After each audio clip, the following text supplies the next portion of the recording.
saya mengkritik IKN, kira-kira setahun lalu saya bilang, Jokowi berbohong soal IKN. Dia jual negeri ini ke Cina nggak laku, dia jual ke Kanada nggak laku, dia jual ke Amerika nggak laku, dia jual ke Singapura nggak laku. Lalu saya bilang, Jokowi itu bajingan tolol karena dia menipu rakyat dengan mengatakan bahwa sudah ada 1.200 investor yang antri untuk masuk ke IKN. Saya bilang enggak, itu nol. Lalu saya diperkarakan karena dianggap saya menghina presiden. Seminggu lalu, kata Bahlil, memang nol. Nggak ada investor yang masuk. Ya berarti Pak Jokowi yang berbohong pada waktu itu. Kenapa saya mesti ditangkap?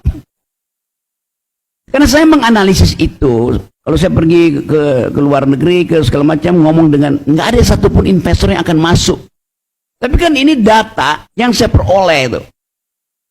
Dibandingkan dengan data yang diinginkan oleh pemerintah untuk menyulap headline.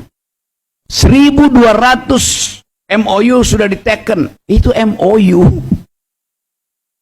Dan batal semua kan. Jadi Bahlil berbohong dari awal. Disuruh berbohong oleh Jokowi. Itu dasarnya.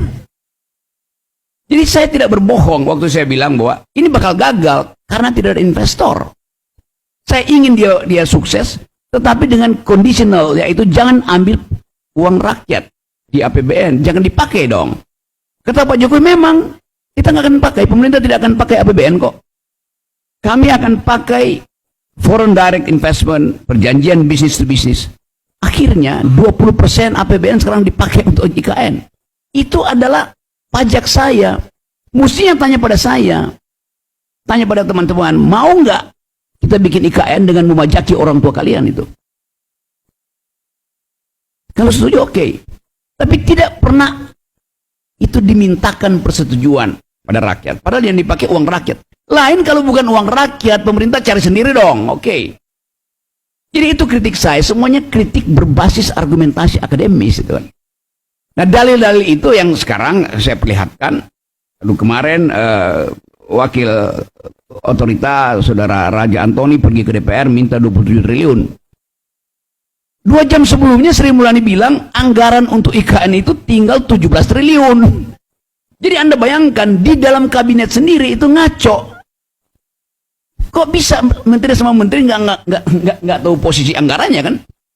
Itu juga menunjukkan tidak ada koordinasi. Dengan kata lain, tidak ada semangat bersama untuk menuntun IKN ini di hari-hari terakhir Jokowi.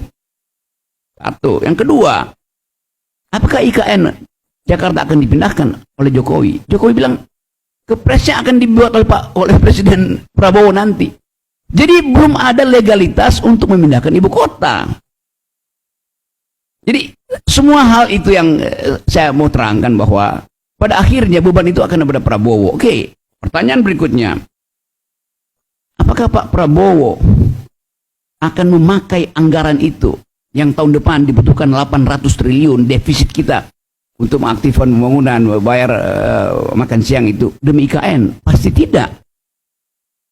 Seorang petinggi Partai Gerindra yang merupakan pemikir utama dari kabinet Prabowo nanti, Sudrajat Djuandono, mengatakan bahwa bagi Gerindra lebih penting makan siang daripada IKN. Artinya akan dibatalkan anggaran buat IKN.